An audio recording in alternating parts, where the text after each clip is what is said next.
কি হচ্ছে? কি মুস্তাং কি হচ্ছে? কি problem?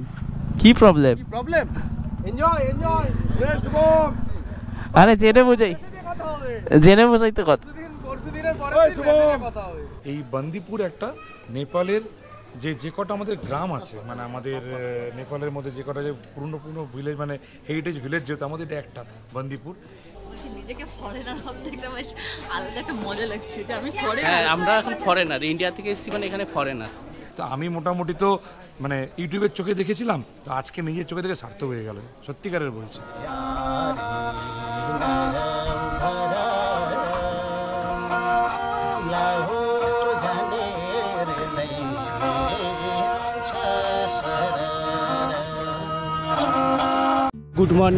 Good morning from India. আর ইন্ডিয়াই বলছি, জাস্ট ওইটা ক্রস করলে বীরগঞ্জ, আর এই জায়গাটা বীরগঞ্জের মধ্যেই রয়েছে। জাস্ট এখানে ক্রস করলাম। এবারে আমরা এখান থেকে বানসার আমাদের বানানো হয়ে গেছে। বানসার শুধুমাত্র কারেন্সিটা এক্সচেঞ্জ করব, তারপরে এখান থেকে আমরা বেরোবো। বানসার বানানোর জন্য খরচ পড়লো পার ডে ইন্ডিয়ার টাকায় 200 টাকা করে, আর হচ্ছে এজেন্ট যে করে দিয়েছে ওর চার্জ 300 টাকা। কারণ এক্সট্রা হচ্ছে 7 দিনের হয়, কিন্তু আমরা 11 দিন করছি, এই জন্য ওরা আমাদের কাছে ওর জন্য 200 টাকা এক্সট্রা চার্জ করছে, আর 100 টাকা ওরা বানানোর জন্য যেটা নর্মাল নেয় সেই টাকাটা নিচ্ছে। মোটামুটি আমাদের বানসার রেডি, শুধুমাত্র নেপালে ঢুকবো, কারেন্সিটা এক্সচেঞ্জ করব, আর আমরা বেরিয়ে যাব। একটা সিম নিতে হবে, তারপর আমরা বেরিয়ে যাব। এখানে হেলথ চেক আপ হচ্ছে, এই যে টুসির হেলথ চেক আপ করবে আগে।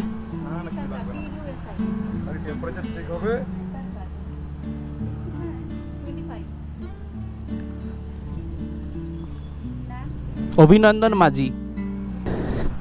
এই যে হেলথ ডেস্ক, এখানে এটা ছিল না মনে হয়, এখন নতুন করেছে কোভিডের পর থেকে। এখানে একটু হেলথ চেক আপ করতে হবে, জাস্ট সামান্য কিছু ইনফরমেশান এটা দিয়ে আপনারা এন্ট্রি করতে পারেন। এই হলো বানসার অফিস। এখানে এসে বানসার বানাতে হবে, নিজেরাও করা যায়, এজেন্ট দিয়ে করানো যায়।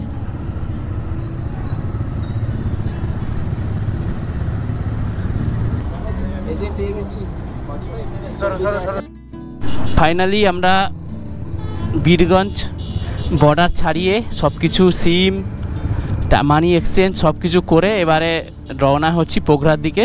দেখা যাক কত দূর যেতে পারি বা কী করতে পারি। এখন ঘড়ির কাঁটায় 3:37 ইন্ডিয়ান টাইম। নেপাল আরও 15 মিনিট এগিয়ে নিলে প্রায় নেপালি টাইম 4টার কাছাকাছি বেজে গেছে।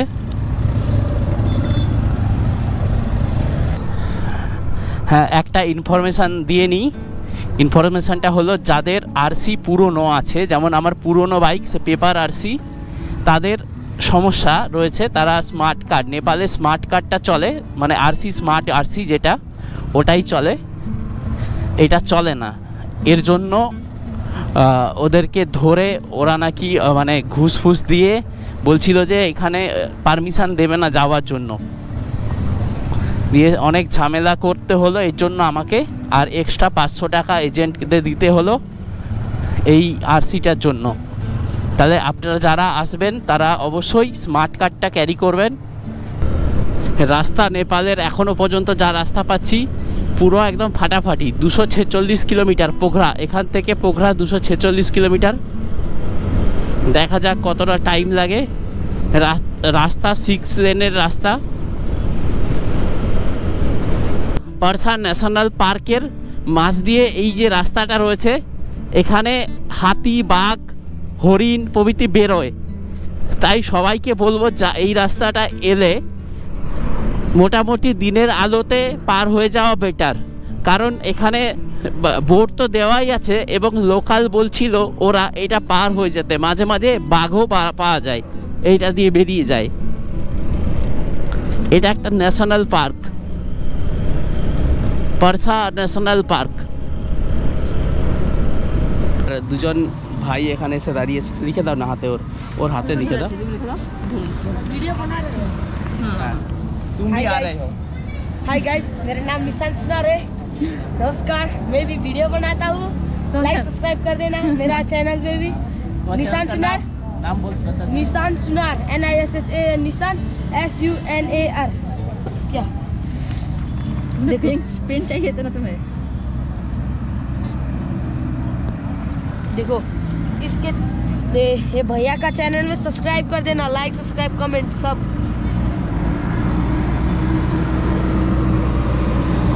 আমরা চলে এলাম মুংলিং। এই মুংলিং থেকেই দুটো রাস্তা চলে গেছে, একটা হচ্ছে কাঠমান্ডু আর একটা হচ্ছে পোখরা। আমাদেরকে যেতে হবে লেফটে, এদিকে হচ্ছে পোখরা, আর ওই সোজা রাস্তা যে ডান দিকে চলে যাচ্ছে ওটা চলে যাচ্ছে কাঠমান্ডুর দিকে। আমরা পোখরা যাব এখন, দেখা যাক কি করি। এখন টাইম 8:41। আজ আমরা ওই 9টা নাগাদ মুংলিংয়ে এসে পৌঁছেছি। মুংলিং থেকে পোখরা এখনও প্রায় 90 কিলোমিটার মতো রাস্তা, তাই আর 9টা বেজে গেছিলো আর রাতে যাওয়া সেফ মনে হলো না, তাই এই হোটেলটাতে থাকলাম। হোটেল সার্চান হোটেল, আর মোটামুটি হোটেল ভালো, খুব সুন্দরই হোটেল। পার্কিংও রয়েছে ভালোই, পার্কিং হচ্ছে আন্ডারগ্রাউন্ড পার্কিং, এখানে আন্ডারগ্রাউন্ড পার্কিং রয়েছে। আর রুম রেন্ট মোটামুটি এর মধ্যেই রয়েছে। ডাবল বেডের রুম 1300 নেপালি কারেন্সিতে, আর ট্রিপল বেডের রুম 1500 নেপালি কারেন্সিতে। আমাদের ওয়াই চলে এসেছে, ডিমবালা ওয়াই 100 টাকা করে নেপালি টাকায়।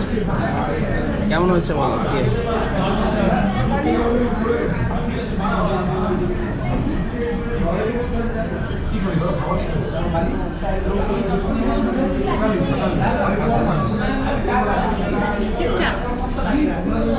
আমরা এই মুংলিনে এসেছিলাম, পেছনের হোটেলটা। আর আজ আমরা এখান থেকে পোখরার উদ্দেশ্যে রওনা দিয়েছি।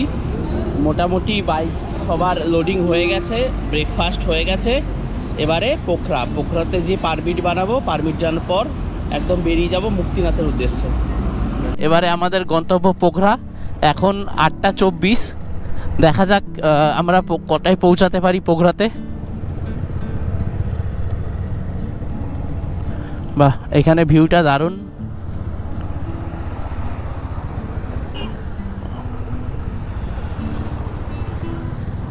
নদী এখান থেকে আসছে, বেশ সুন্দর লাগছে দেখতে। এখানে একটা ব্রিজ রয়েছে, পুরনো ব্রিজ আগের দিনের জন্য। জলে মোটামুটি ভালোই স্পিড রয়েছে, আর অনেকটাই এখান থেকে অনেকটাই গভীর।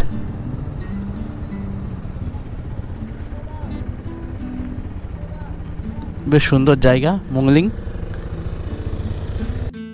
নেপালের ভয়ঙ্কর অবরোধ।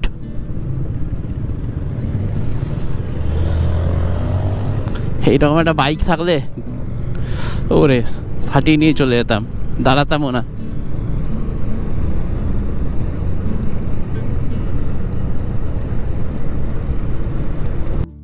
মুংলিং থেকে 4-5 কিলোমিটার ভালো রাস্তা, তারপর থেকে শুরু হয়ে গেল এইরকম খারাপ রাস্তা। অ্যাকচুয়ালি আন্ডার কনস্ট্রাকশন রাস্তা। আমাদের প্ল্যানটা একটু চেঞ্জ হয়ে গেল। প্ল্যানটা যেটা হলো সেটা হচ্ছে আজকে পোখরা অফিস বন্ধ, কালও বন্ধ, আজকে শনিবার রবিবার বন্ধ।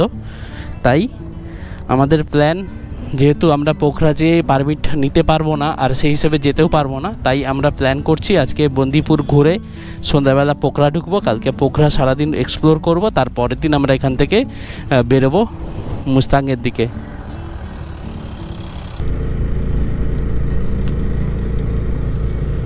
এই বন্দিপুরকে পাহাড়ের রানী বলা হয়। নেপালের পাহাড়ের রানী হচ্ছে এই বন্দিপুর। অ্যাকচুয়ালি আমিও জানি না কি আছে বন্দিপুরে, দেখা যাক তোমাদের সঙ্গে সঙ্গে আমিও যেয়ে দেখি কি আছে।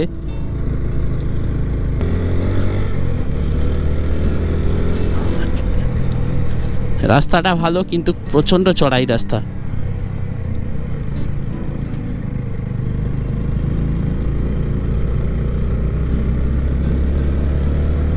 একটা ভালো ভিউ পেয়েছি, সামনে একটা দারুণ সুন্দর পাহাড় রয়েছে। আর এইখান থেকে ভিউ পয়েন্টটা থেকে একটু ভিউটা দেখাই।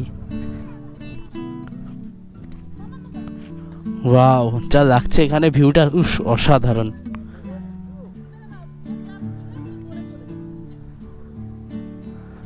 দারুণ সুন্দর এই ভিউটা লাগছে এখানে। ওই রাস্তাটা থেকে আমরা এরম করে এলাম, এখানে একটা খাড়া পাহাড়, আর এই জায়গাটার ভিউটা সব থেকে দারুণ লাগছে দেখতে। এখন গল্পটা হলো, আমরা পোখরা যাচ্ছিলাম আজকে পারমিটটি নিয়ে মুস্তাঙ্গের জন্য বেরোবো, কিন্তু পোখরাতে আজকে শনিবার আর রবিবার পারমিট অফিস বন্ধ থাকে, এই ইনফরমেশনটা ছিল না। তাই আমরা ঠিক করলাম যে পোখরা যাওয়ার পথে বন্দিপুর বলে একটা জায়গা রয়েছে, রাস্তার উপরে গেট, ওখান থেকে 8 কিলোমিটার উঠতে হয়। আর আবার তাই ভাবলাম যখন আমরা সেই সন্ধেবেলা পোখরা পৌঁছাবো তাহলে বন্দিপুরটা এক্সপ্লোর করে যাই, সেই হিসেবে আসা। আর এখানে আসতে যেয়ে এত সুন্দর একটা ভিউ পেয়েছি, আর এবং রাস্তাটা পুরো খাড়াই রাস্তা ছিল, একদম টান, মোটামুটি দারুণ লেগেছে রাস্তাটা। এখন দেখার ওখানে যে কি রয়েছে।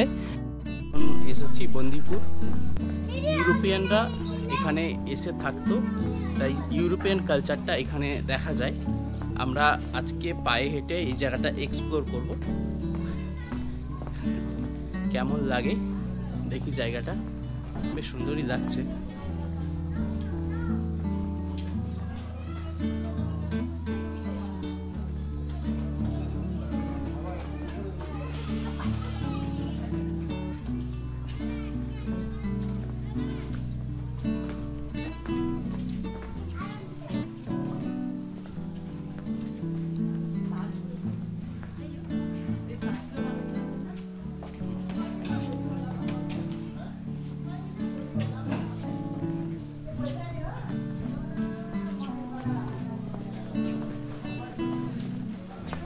পুরনো ওল্ড কালচারের ডিজাইন, এখানে প্রচুর পরিমাণে ফরেনাররা এসে, অ্যাকচুয়ালি আমরা ফরেনারই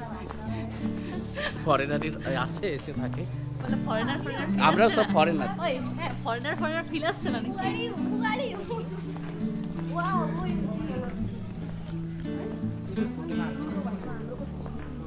কি বলছো বলো? নিজেকে ফরেনার ভাবতে একটা বেশ আলাদা একটা মজা লাগছে যে আমি হ্যাঁ, ফরেনার। আমরা এখন ফরেনার, ইন্ডিয়া থেকে এসেছি মানে এখানে ফরেনার।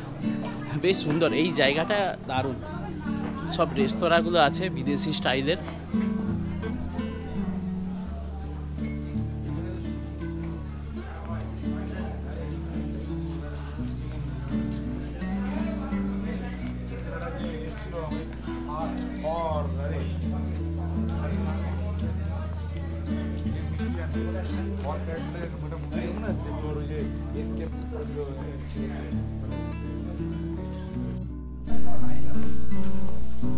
সত্যি বলছি এত অসাধারণ লাগছে দেখতে।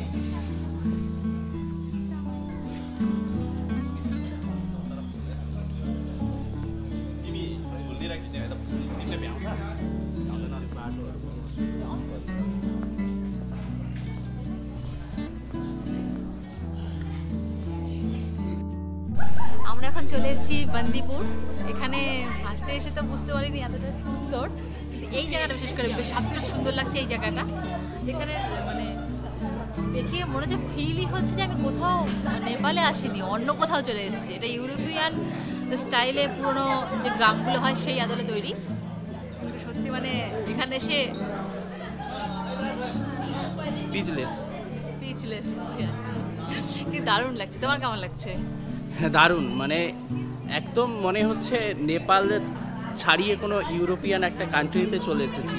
এত সুন্দর রেস্তোরাঁগুলো দুদিকে রয়েছে, ক্যাফে হাউস, রেস্তোরাঁ, আর এই জায়গাটা এত মানে পুরনো যে ঘরবাড়িভাবে সাজানো, ওল্ড স্কুল, মানে দারুণ লাগছে দেখতে। মানে ফিলটাই একটা অন্যরকম হচ্ছে। মানে বন্দিপুর এসে পর্যন্ত বুঝতে পারিনি যে এইরকম একটা জায়গা রয়েছে এখানে। মানে এসে পুরো সারপ্রাইজ হয়ে গেছি যে এত সুন্দর এখানে। যারা অবশ্যই একবার নেপাল আসছো, এই বন্দিপুরটা একবার ঘুরে যাবে, বা এখানে এসে স্টে করতে পারো, ঘুরে যাবে, কিন্তু অসাধারণ লাগছে দেখতে। বন্দিপুরের যে হিস্ট্রি, এই হিস্ট্রিটা অভিষেক দা বলবে। সবাইকে নমস্কার। এই বন্দিপুরের যে হিস্ট্রি, খুব শর্টে একটা ছোট্ট ঘটনা বলবো। সেটা হচ্ছে আমি যেটুকু জানি সেটুকুই তোমাদের সামনে বলবো। এই বন্দিপুর একটা নেপালের যে কটা আমাদের গ্রাম আছে, মানে আমাদের নেপালের মধ্যে যে কটা যে পুরনো ভিলেজ, মানে হেরিটেজ ভিলেজ, যেহেতু আমাদের এটা একটা বন্দিপুর, এই বন্দিপুর ভিলেজটা এখনও পর্যন্ত প্রিজার্ভ এটা করে রেখেছে এবং এটা পুরোপুরি এত সুন্দরভাবে প্রিজার্ভ করে যে এখানে মানে শুধুমাত্র পায়ে হেঁটে ঢোকা যায়, কোনো ধরনের ভেহিকাল এখানে অ্যালাউ নেই, ইভেন সাইকেলও এখানে অ্যালাউ নেই। ঠিক আছে, দ্বিতীয় কথা হচ্ছে এই বন্দিপুর ভিলেজটা যখনই মানে হয় সেটা হচ্ছে ইন্ডিয়ান যে সিল্ক রুট যেটা মানে ট্রেডিং যেটা হতো, সেই ট্রেডিংয়ের এটা একটা নতুন সেন্টার বানানোর চেষ্টা করা হয়েছিল, যেটা কন্ট্রোল ইউনিট। ঠিক আছে, সেই থেকে এটা তৈরি করা হয় এবং এর যে পুরো স্ট্রাকচার এটা কিন্তু পুরোপুরি ইউরোপিয়ান স্ট্রাকচার সাথে তৈরি করা এবং লোকাল যারা ব্যবসায়ীরা, এই লোকাল ব্যবসায়ীরা কিন্তু এইটা তৈরি করেছিল এবং সেটা এটা আস্তে আস্তে আস্তে আস্তে একটা ব্যবসায়িক স্থল, যেমন আমরা দেখতে পাই বিভিন্ন যে জায়গাতে বিভিন্ন রাজ্যতে একটা ব্যবসায়িক হাব হয়, যেমন আমাদের বড় বাজার কলকাতা বাংলাতে, এবং বিভিন্ন যে হাবগুলো হয়, এটা একটা নেপালের একটা হাব ছিল এক সময়টা, তবে এখন আর সেই হাব নেই, এটা এখন একটা হেরিটেজ ভিলেজ হিসেবে রয়েছে এবং সেই হেরিটেজটাকে ধরে রেখেছে। এই দেখো মানে বাড়ির হাইট দেখো কতটুকু, এইটুকু বাইরের মধ্যে আমাদের হয়তো খুব যে দোতলা হবে আমাদের এলাকাতে, এটা এখানে একটা তলা, দুতলা, তিনতলা, চারতলা, এই হাইটের মধ্যে চারতলা বাড়ি, মানে এখানে তুমি যদি ঢোকো ভেতরে তুমি দেখতে পাবে ঢুকলে এরকমটা মাথায় যে ঢুকতে হচ্ছে, আমরা তো হাইটের আটকাবো না, তো সেরকমটা বেশ ছোটো দরজা, ছোটো বিল্ডিং। যে এইখানে যে তোমাদের চেয়ারগুলো এই একটা চেয়ারও ফাঁকা থাকে না সন্ধ্যাবেলা, যদি পিক আওয়ার থাকে না তুমি এখানে বসার জায়গা পাবে না। দেখবে এখানে বেশ সুন্দর রিদিমে মিউজিক চলছে, সবাই বসে ড্রিঙ্ক করছে, সবাই বসে চা খাচ্ছে, সিগারেট খাচ্ছে, মানে এটা মানে এনজয়মেন্ট মুভমেন্ট, এটা এনজয়েবল একটা মুভমেন্ট, আমরা লাইফকে ভুলে যাও যে কি স্ট্রেস আছে, মানে জাস্ট হিমাচল প্রদেশে কাসলের মতো, একদম মানে লাইফের সব স্ট্রেস ভুলে বসো, একটা সন্ধে কাটাও, বাড়ি যাও। চলো সবাই দেখো, তোমায় দেখাচ্ছে অভিনন্দন, আরেকবার বন্দিপুর এক্সপ্লোর করো। অ্যাকচুয়ালি বাইরে থেকে এসে বুঝতে পারিনি, এখানে ঢোকার পরে মনে হচ্ছে পুরোটাই যেন উল্টে গেছে। আমরা বন্দিপুর এক্সপ্লোর করলাম, খুব দারুণ জায়গা বন্দিপুর, সবাই নেপাল এলে একবার বন্দিপুরটা ঘুরে যাবে, খুব দারুণ সুন্দর জায়গা। अरे अरे अरे अरे आ गया ना पीछे पीछे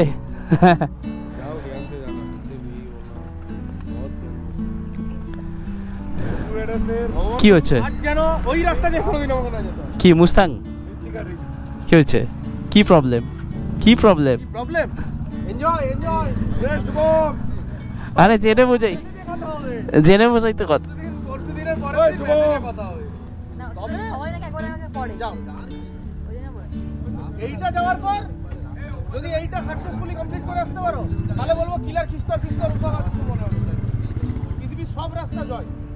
তমলুক বাইকার্স ঋতিক দা এসেছিল, ঋতিক দা হচ্ছে মুস্তাং করে ঘুরে এলো আর আমরা যাচ্ছি, আমরা সাজেস্ট করলাম বন্দিপুর যাওয়ার। এবারে আমরা পোখরার দিকে বেরোবো। রাস্তার কন্ডিশন এই যে এই রকম, রাস্তা কাজ চলছে, পুরো ধুলা পাথর রয়েছে, বড় বড় বোল্ডার, আর জল দিয়েছে, তো জল দেওয়ার জন্য পুরো স্কিড করছে চাকা।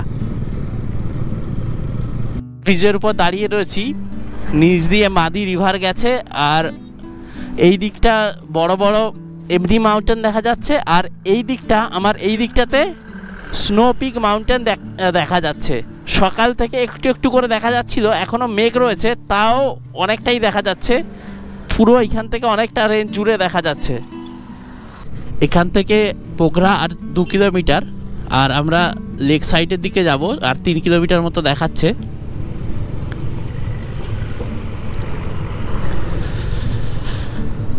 মানে কি বিভৎস রকমের খারাপ রাস্তা, অফ রোড পেরিয়ে এখানে এসে পৌঁছালাম, মানে বলা যাবে না। পুরো রাস্তা কাদা, 1 হাঁটু পর্যন্ত কাদা উঠে গেছে।